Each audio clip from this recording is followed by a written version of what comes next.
คืนวันช่างแสนนานเมื่อนายไม่อยู่ตรงนี้แต่จะจำไว้เล่าให้ฟังตอนเราได้เจอกันอีกทีเราเดินมาแสนไกลจากเริ่มต้นวันนั้นจะไปคุยเรื่องราวที่ใจฟังเมื่อเราได้พบกันวันที่เราได้พบกันเพื่อนเอ่ยบนเส้นทางที่เคยมีนายร่วมกันเดินเรื่องร้ายและดีที่พวกเราเคยได้เผชิญสุดทางของโชคชะตาถึงแม้พวกเราจะอยากให้นายกลับมาแต่รู้กันดีว่ายังไม่ถึงเวลาที่จะเจอกันอดทนรอแล้วสักวันพวกเราจะพบกันแต่ในตอนนี้พวกเรายังอยู่ตรงนี้แต่นายคงได้ไปอยู่ในที่ที่ดี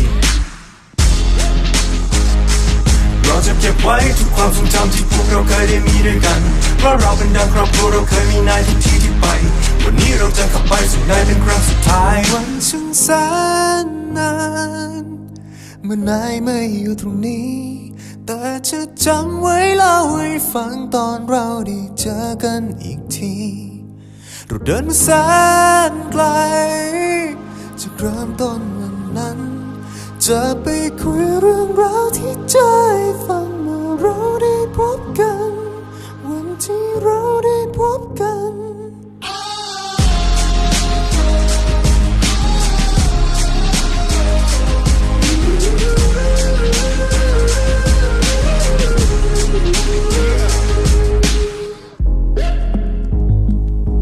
ในตอนนั้นเราลุยกันมาจนดูคล้ายเป็นทีมเดียวกันจากสิ่งเล็กมันเริ่มก่อตัวเป็นความรักที่เราแบ่งปันจนวันนี้เรากลายเป็นราวกับพี่น้องคลานตามกันมาแล้ววันนี้ที่นายจากไปแต่ความรักไม่เคยเปลี่ยนแปลงทุกที่ที่นายได้ไปรถคันนั้นที่นายได้ใช้และเพื่อนเอ่ยในคงเฝ้ามองและส่งยิ้มอยู่ในที่ห่างไกลเราจะเก็บไว้ทุกความทรงจำที่พวกเราเคยได้มีด้วยกันเพราะเราเป็นดังครอบครัวเราเคยมีนายทุกที่ที่ไปวันนี้เราจะขับไปสู่นายเป็นครั้งสุดท้ายเดินตามแสงไฟส่องทางเอาความทรงจำนำพาจิตใจและในเส้นทางที่เดินนั้นนำไปบ้านเรารอตรงนั้นคืนวันช่างแสนนานเมื่อนายไม่อยู่ตรงนี้แต่จะจำไว้เล่าให้ฟังตอนเราได้เจอกันอีกทีเราเดินมาแส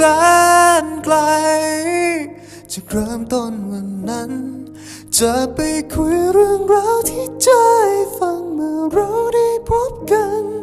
วันที่เราได้